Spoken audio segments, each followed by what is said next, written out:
paglabas ng Note 20, saka pala lumabas yung phone Z 2 na yata last year. Pero hindi ako masyadong interesado sa mga fold phones kasi iniisip ko baka madali siyang masira kasi nga default siya. So, parang hindi naman ganun. Wala naman ako masyadong naging balitan na nakikita ko ngayon yung commercial ng Fold 3 sa TV. Parang sabi ko, ay maganda yung phone.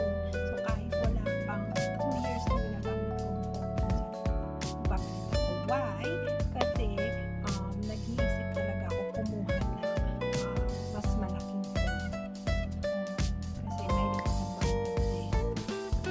Kaya, at mahilig din ako mag-edit sa gamit ng sabi ko, why not kumuha ng malaking pen, so that, ganyan. Pero, isip ko, bakit hindi na lang yung fold para pag-fold ko din siya at the same time on the go siya kasi madali siyang malagay sa bag. So, tignan natin. Fold 3. Ito yung box niya, malaki siya. So, maybe yung loob niya kasi nga naka-ano siya, nakabukas siya. Tapos, pwede mo nga siyang i-fold. Nipis siya.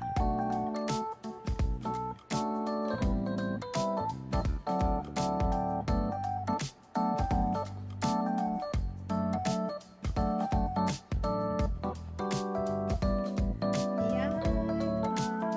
Galaxy Fold Z3. Tingnan natin. Sensitive siya. Plastic. At ito yung loob mo na wala na siyang bilang dito. Wala na siyang laman. So, nandito yung SIM ejecting.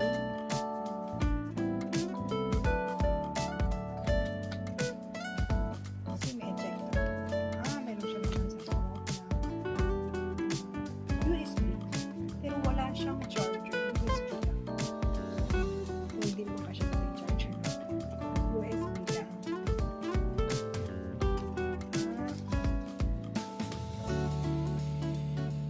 How to use, guys.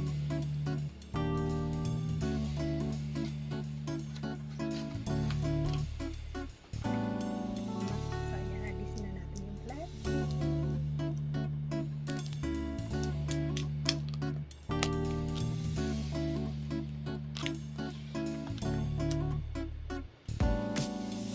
Black silver ang kinuha.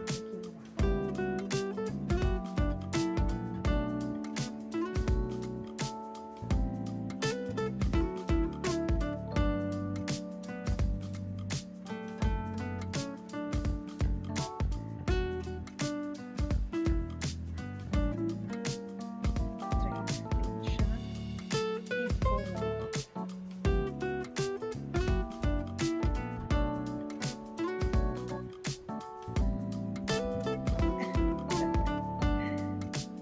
Ayan, ito yung tsura niya. So, maganda siya kasi nakapit siya. Okay na ako dito umaga. Video. Parang sa akin, ito lang yung ideal size ng gusto. Okay na ito sa akin. Buksan natin siya.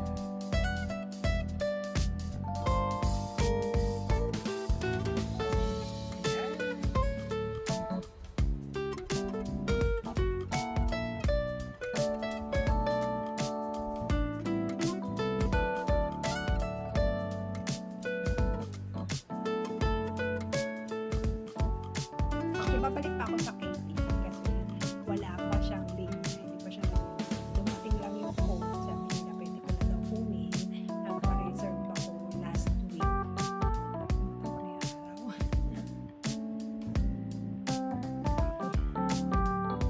Nakikita